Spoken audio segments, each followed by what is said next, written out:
진실로 홍수가 범람할지라도 저에게 미치지 못하리이다. 주는 나의 은신처이오니 환난에서 나를 보호하시고 구원의 노래로 나를 애우시리이다. 여기에서 이 홍수는 제휴법적 표현으로 하나님의 백성이 이 땅을 살아가면서 만나게 될 수 있는 모든 고난과 환난과 질병과 위협과 핍박과 무시와 멸시 등을 대표하고 있습니다. 우리 하나님의 백성은 비록 하나님의 은혜로 예수 그리스도 보혈의 공로를 믿음으로 구원을 받았지만 이 땅을 살아가는 동안은 늘 언제나 이런 고난과 환난 등을 만나며 살아갈 수 있습니다. 그런데 만약 이때 우리 하나님의 백성이 죄를 범하고서도 회개하지 않는다고 한다면 과연 어떻게 될까요? 만약 그렇게 된다고 한다면 이럴 때 우리 하나님의 백성은 감히 하나님께 나아가 도움을 요청할 수가 없을 것입니다.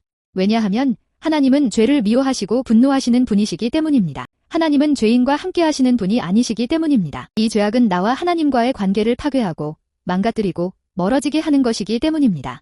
그러므로 우리 하나님의 백성은 자기 자신이 그 어떤 죄를 범했다고 한다면 반드시 회개부터 해야만 하는 것입니다.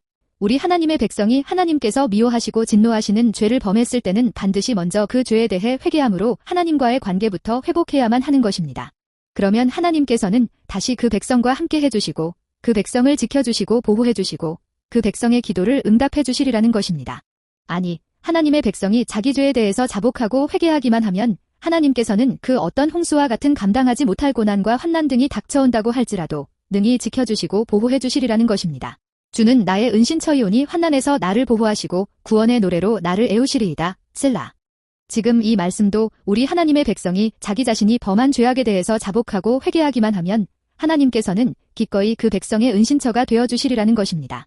곧 그 백성을 지켜주시고 보호해주시리라는 것입니다. 그래서 그 백성이 구원에 대한 감사와 찬송 등으로 둘러싸이고 넘쳐날 수 있도록 역사하시리라는 것입니다. 곧 하나님께서는 우리 하나님의 백성이 그 범한 죄악들에 대해서 회개하기만 하면 마땅히 그 백성을 모든 고난과 환난으로부터 구원해 주셔서 그 입에서 나오는 찬양과 감사가 늘 그 삶 속에서 떠나가지 않게 하시고 넘쳐나게 하시리라는 것입니다. 자, 어떻습니까? 지금 이 말씀은 우리 하나님의 백성이 죄를 범하게 되면 반드시 한탄하고 자복함으로 회개해야 할 것을 강조하고 있습니다.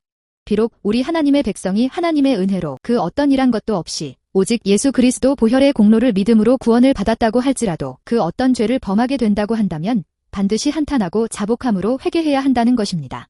그런데 그 어떤 이단은 주장하기를 우리 기독교인은 이미 예수 그리스도 보혈의 공로를 믿음으로 구원을 받았기 때문에 이제부터는 죄를 마음껏 지으며 살아가도 괜찮다.